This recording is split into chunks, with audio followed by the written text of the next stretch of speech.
Hey, welcome to another episode of the Coachable Players podcast. I'm your host, John Bryan. This show is built on a simple but powerful belief: the most successful athletes, employees, and business leaders share a trait. They are coachable.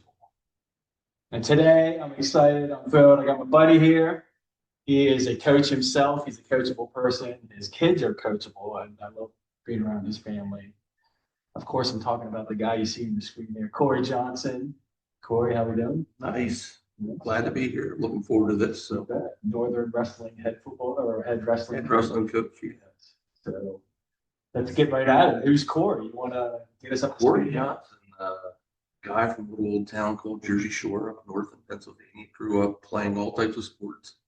My dad was a sports junkie. Jersey Shore is a wrestling town, so it's kind of by birthright you wrestle up there. So I wrestled my entire life. Played a lot of soccer. Played football too. I was the first guy that ever kicked football and played soccer. The guy after me and his dad was one of my club coaches was Robbie Cole. Oh, wow. True story about me. Yeah, I've known Robbie. 49? Yeah. You're 49. Yeah. I was the first of a generation to do it, so I played both football and soccer. So that was fun. But wrestling, I think, is kind of the sport that shaped my life, like well beyond my wrestling years. It's fun to look back and think about what my weaknesses were back then, things that helped me back that I've tried to focus on in my coaching towards, young men and trying to help them not have the problems I had. I had a lot of success, but I always felt like I left a lot out. Yeah. So, you try to learn from it and be better. Absolutely. I'm not a wrestling person. I never wrestled, and not until you invited me to a wrestling match 2, 3 years ago. Yeah. That was like my first time ever going. I still don't understand the point system, but it is a very unique and cool sport. It's a team sport, and then it's an individual at the same time. Yes. So it really challenges the body, challenges the mind. Awesome. I love it. So. At the highest level of wrestling, 90% of it's between years. Yeah. It really is. And people don't understand it because they see two guys battling, grappling. But most of it relies between years. When you have two fairly even athletes, like that's the difference every time. It's between years. And you, as I mentioned, the head coach of Northern Wrestling, division champs last year. We were, The first time in the school history. No. Okay. Northern's went before. It's been a while. Okay. A little while. I don't know how many years, but hoping to repeat this year. So. And that was your first year. Yes, as the head high school coach. Thoughts going into that? I know you coached previously many years. So this group of juniors that we have, I've had them since they were in seventh grade. So I wanted to follow them. You coached them. Yeah, I was their head middle school coach, and then I followed them through high school. So for me, it's just a continuation of the last 5 years. Now, how were you able to reach them mentally? I know you got the long relationship, so that's a bonus. That's a plus. You build it like that. It's so when I had a lot of them in seventh grade, they're pre-puberty and going through those changes, and now they're young men, and so it's just having a relationship where they're comfortable coming to you and having honest conversations. I'm not a big yeller or screamer at my kids, but I'm honest, and they know that. I think that's the best relationship, built on honesty as a coach to your players. I don't try to fluff something up, or I don't try to sugarcoat it, but I don't also try to shove it under the rug. Let's talk about it. Let's figure out how we can improve and get better. That's my test as a coach. Just be honest. Yeah. Kids that want to work hard are going to get better. Can you get a sense, like if you're a new wrestler, can you get a sense kind of they're coachable or they're not coachable? And if they're not, is there a way to work with them or a way to? Yeah, in any sport, but wrestling being so individual makes it a little bit unique, I think, compared to other sports. A kid has to have a willpower, a drive to win. And those kids are always coachable. Like even they're hard headed sometimes, but they want to win so bad that they're gonna break stuff down and listen to, sometimes take a half step back to take three forward. And then there's some kids that just don't want to make the improvements and don't want to put the time in. And so you do the best you can with them. And I talk about life a lot in practice, and I'm trying to build an atmosphere where they're going to learn life lessons out of it. I look at, like, for myself, where I'm at in my career, I own an accounting firm. I'd never be bad if it wasn't for what I learned in wrestling. It's completely shaped my life, setting goals. You and I were talking about camera about goals. I still write my own goals down every year. So we talk about goals a lot, whether they're team goals and individual goals. But that, I talk to them about what I do with that life, and I'd never be where I'm at. Yeah. So let's stay there for a minute on goals. You talked about the relationship, and then you're sharing your goals. Is it like a group sharing, or is it one-on-one, or is it a big group? Yeah, we sat down this past week and we went around the whole room. We took some time at the end of practice, and everybody stood up in front of the team and talked about what their team goals were, and then talked about what their individual goals were. And we do that in a team setting on purpose. A lot of coaches used to have to write them down, hand them in, blind. And I want everybody to hear these goals so we can hold each other accountable to those goals. Is our process right to achieve those goals? Yeah. And we're accountable to each other. That's the coach is accountable to them too. Are we doing our job to help them achieve those goals, and vice versa? Yeah. So team goal, they all go around. It's a sharing exercise. Coaches involved too with team goals. Yeah. Kids go first. We go last. Okay. So collectively, do you come up with a list of team goals? Mm-hmm. Okay. Yeah. And are they how is that documented, or is it documented? Is it shared? Yeah, we'll put it up all in the coach's office around the wrestling, so kids can see what we're trying to achieve. That's cool. Very cool. Yeah, it's fun. And is it review? I mean, you see it practice game. You see it all the time. Is it talked about during the season? Oh, we will bring it up. Every week we'll talk about it. Like, are we doing what we need to do to achieve our goals? Are those adjusted during the season? Not really. I mean, if the right goals are set, they don't need to be. It's as we were talking about a little bit off camera, it's not always about wins and losses. Yep. It's about, are we following the right process? Yeah. And so that shouldn't need adjusted. Yeah. I think we set out a good course of what that needs to be. As I told you, growing up, I don't remember the outcomes of games, but I remember a coach that reached me. I remember a challenge during a game or something. And that's kind of what we both. I mean, this whole mindset, some youth coaches are like, you gotta win. You're gonna win the championship. They're in sixth grade. They don't care. That does 5 years. That's not, I get like at the youth level, keeping score. That makes some sense to me. So you can see a competitive drive about the kids trying to win. Yeah. But the win or the loss is in the end. What are we doing? Yeah. So if you've been with some of these players for 5, 6 years, you've probably seen a lot of growth. Absolutely. That's gotta be amazing. It's the joy of my life. Yeah. This is my second time through with a group of kids like this. I wouldn't trade for the world. I love it. Just watching them become good young men, and that's the ultimate, right? I mean, like my method is through wrestling. Yeah. But like a lot of my former wrestlers in the Pittsburgh area, I have a lot of good relationships with. I talk to all the time. I've talked to them about their relationships. We would review their wrestling matches at night when they were wrestling in college, walking them through paperwork on buying their first house. Like, you're a mentor. It's not just wrestling. You're a mentor in their life. Yeah. And that's the best. That is awesome. I coached his son for a couple years, and it was awesome. So still check on him, still go to the games, although he didn't play much this year. But you mentioned mentor and helping out young players. Let's flip the script a little bit. Let's look at a young Cory growing up. Did you have any positive mentors in your life? Absolutely. My coaches, I thought were great. I know they did their best to reach me, and I think I was young when I graduated. I was 17. Probably would help me a lot to have another year. Yeah. Like my maturity didn't really reach till college, and so I think to be successful in life, to be coachable, you have to be reflective, self-reflective. So I guess I got older, I got pretty good at that.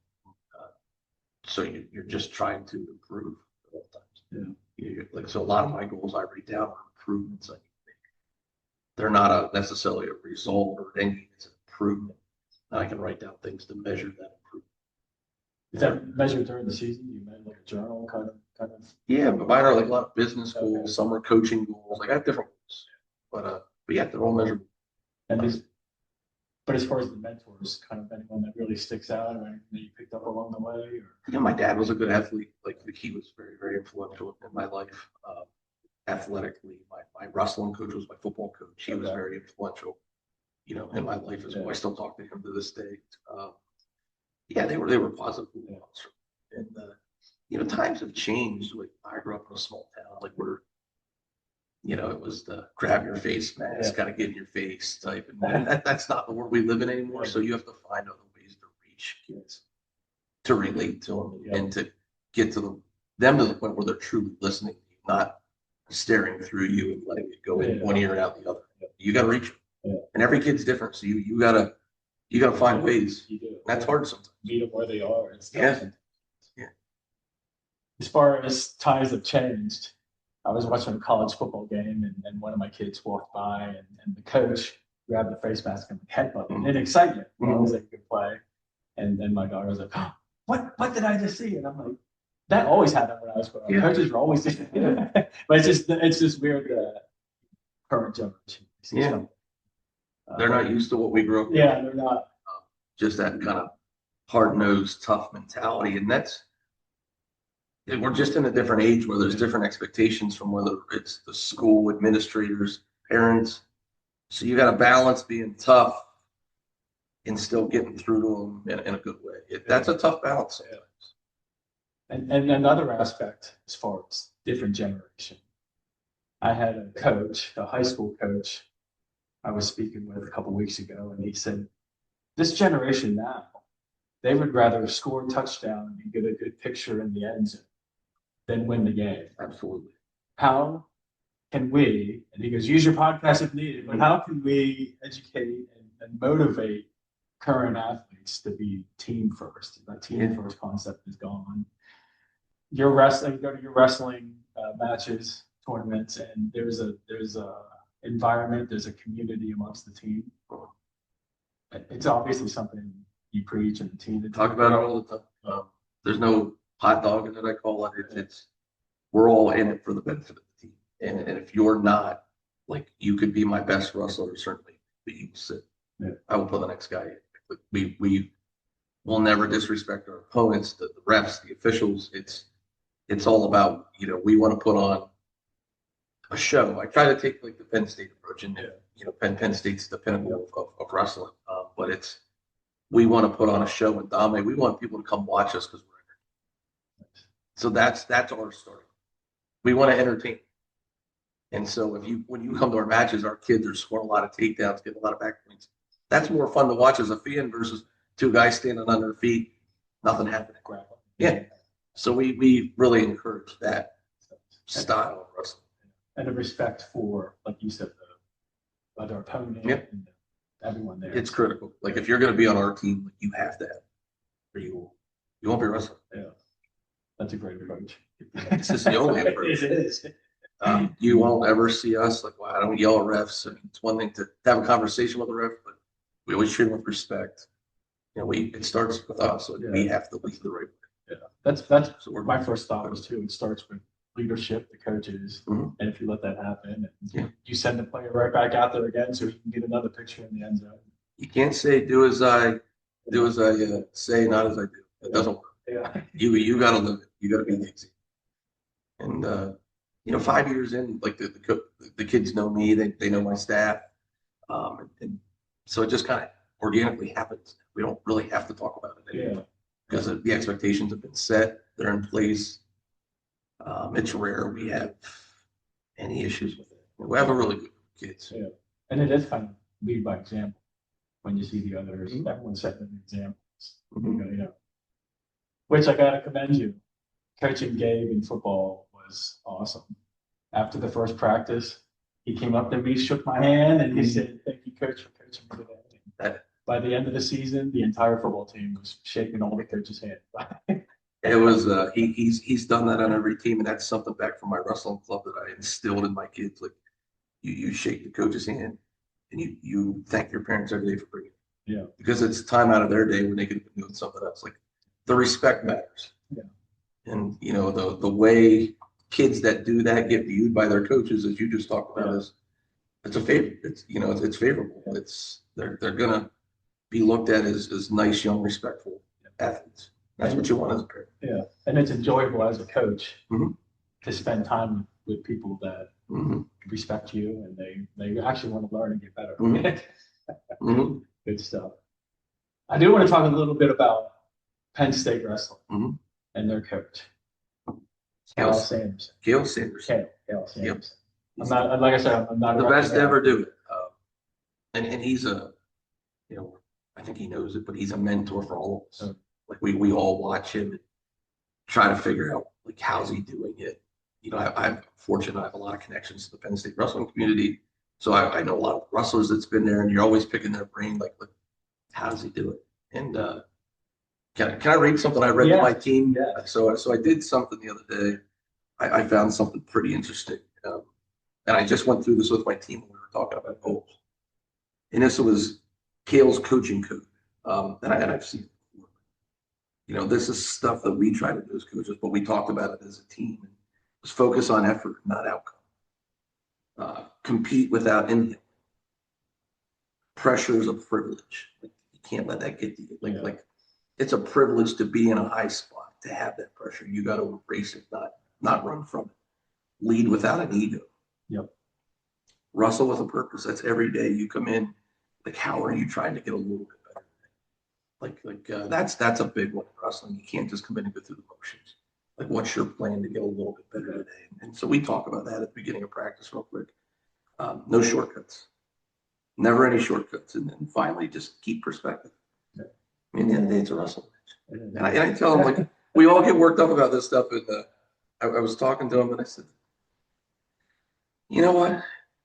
You win, you lose. I mean, go do your best. Yeah. And the sun's going to come up tomorrow. And if the outcome isn't what we wanted, we're going to keep working. We're going to try to get better. We're going to try to change that outcome next time. Yep. But I just need your best effort at all times. And that's everything they do in our life, whether it's like I'm out of their grades constantly. I call them and talk to them about their schoolwork. And, it's like all of it. That same effort needs to be across the board, not just in wrestling. Like if they're student athletes, and that matters. Yeah. So, we're talking to them about it all. Any drastic changes amongst any of your players? Like this guy really clicked in one of these. Yeah, I got excited about this year. Jackson Bonninger. He's just in a real good headspace. He's healthy for the first time in a while. He's got that hunger in his eyes. He's really, just opener year, been a great leader. I expect big things from him this year. I know last year didn't quite end where he wanted it to, but he's been putting some work in. Real excited for him. Braden Wibble, he's just an animal. He's one of the most coachable kids I've ever worked with. They all are. I got great kids. Yeah. It's 5-year relationships with a lot of them. They're coachable. We do a lot of bonding things too. Like, and sometime in the middle of the season, we're going to we'll do a team bowling contest. We played team paintball this summer. We went up to my camp and spent a weekend last year. Like we do a lot of fun stuff together to bond outside of wrestling. So we get to know each other. Very cool. So we usually open the practice with a couple games of dodgeball. Coaches play. Yeah. It gets wild. We laugh at each other. You got to be able to interact. That's important.